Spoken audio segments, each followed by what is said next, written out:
when the road chose the driver, not the other way around. It didn't reward confidence. It exposed it. Every mile felt like a test you couldn't fake. This wasn't a car that adapted to you. You adapted to it, or you stopped driving. To understand how a machine began selecting its drivers, we need to rewind. Back to a time before customization, before driving modes, before comfort followed command. Cars used to be fixed personalities. One setup, one truth.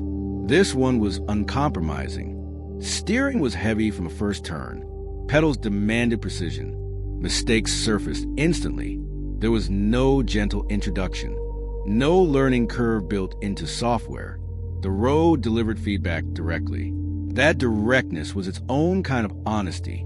There was no buffer between driver and consequence, no electronic layer of interpretation that converted human imprecision into acceptable outcome.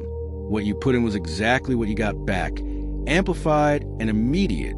For drivers accustomed to systems that forgave first and reported second, the adjustment was profound.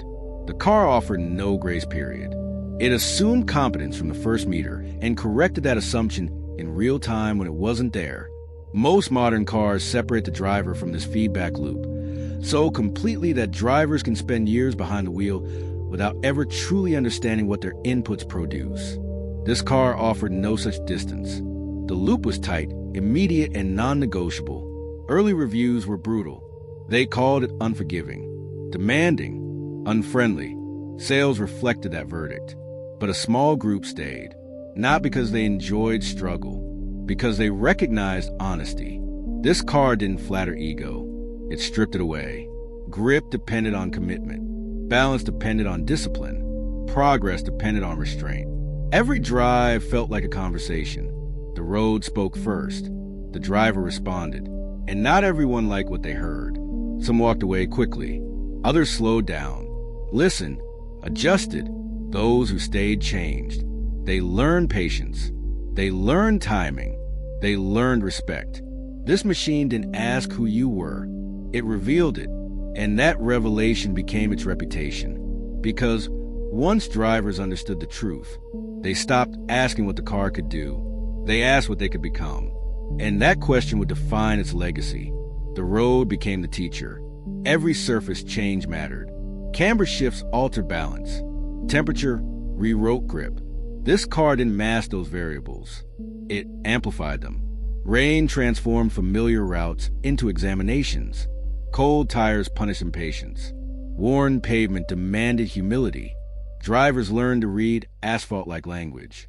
Texture, sound, subtle resistance through the wheel. There were no shortcuts. Skill replaced confidence. Attention replaced speed. Those who rushed failed quickly. Those who listened progressed slowly, but progress felt permanent. That permanence mattered more than people initially realized. Skills acquired under pressure in real conditions without electronic safety nets tend to be retained. The body remembers what it earned through consequence.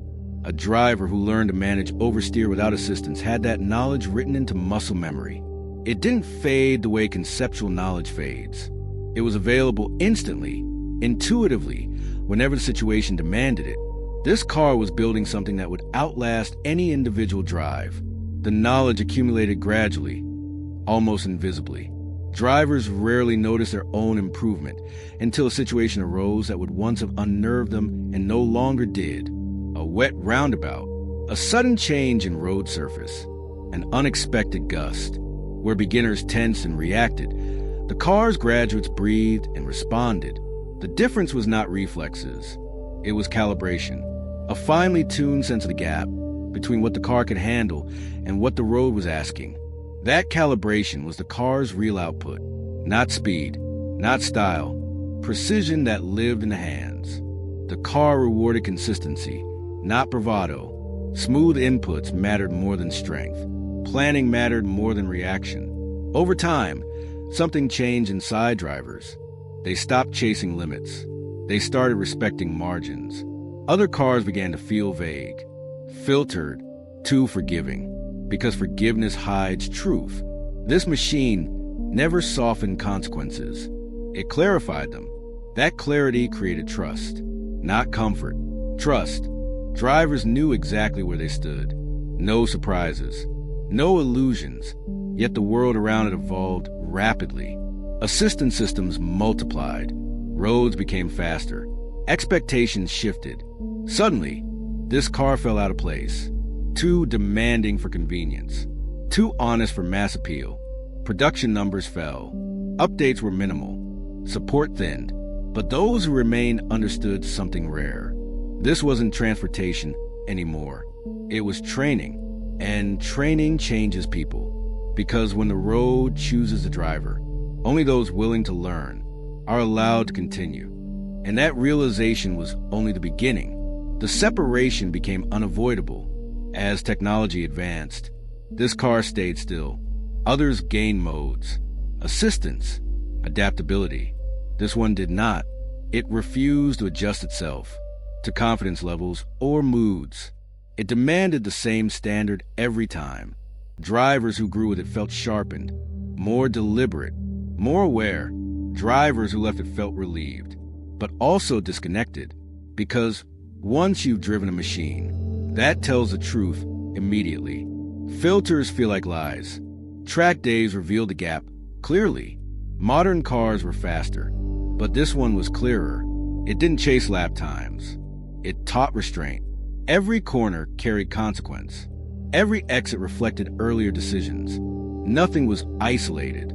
Mistakes followed you. Success did too. That continuity created respect between driver and road, between intention and outcome. But it also limited appeal. Dealers struggled to explain it. Marketing couldn't soften it. Updates couldn't civilize it. The car existed in defiance of trends. And trends moved on without it. Production slowed. Support narrowed. Silence crept in. Yet something remarkable happened.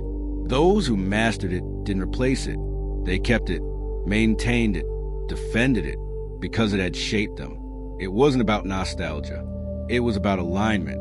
This car didn't make driving easier. It made drivers better. And that difference mattered deeply to the few who stayed, because the road had chosen them. And they had accepted. Acceptance, in this context, meant something more than tolerance. It meant a conscious decision to place one's own development above one's immediate comfort. Every drive that felt difficult was also a drive that felt useful. The discomfort was not random. It was instructive. Drivers who internalized that distinction found themselves approaching other challenges in their lives with a similar orientation. Less focus on immediate ease, more attentive to what difficulty might be teaching them. A machine had shifted something in how they understood effort itself. What remained was the final truth. Why that choice still matters today. The truth is quiet, but it lasts. This car never wanted popularity. It wanted honesty.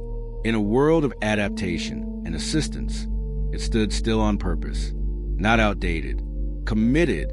It proved that difficulty isn't a flaw. It's a filter. When machines adapt endlessly, drivers stop adapting at all. Skill fades quietly. Awareness dulls. This car refused that bargain. It reminded drivers that mastery is earned. That attention is a skill. That respect for limits creates freedom. Its legacy isn't speed or comfort. It's transformation. Drivers who learned here carried that discipline everywhere, into faster cars, into safer ones. The road shaped them once, and they never forgot.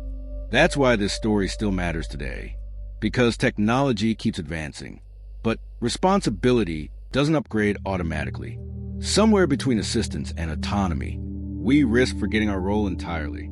This car stands as a reminder that control is not given. It's practiced. The practice it demanded was not elegant.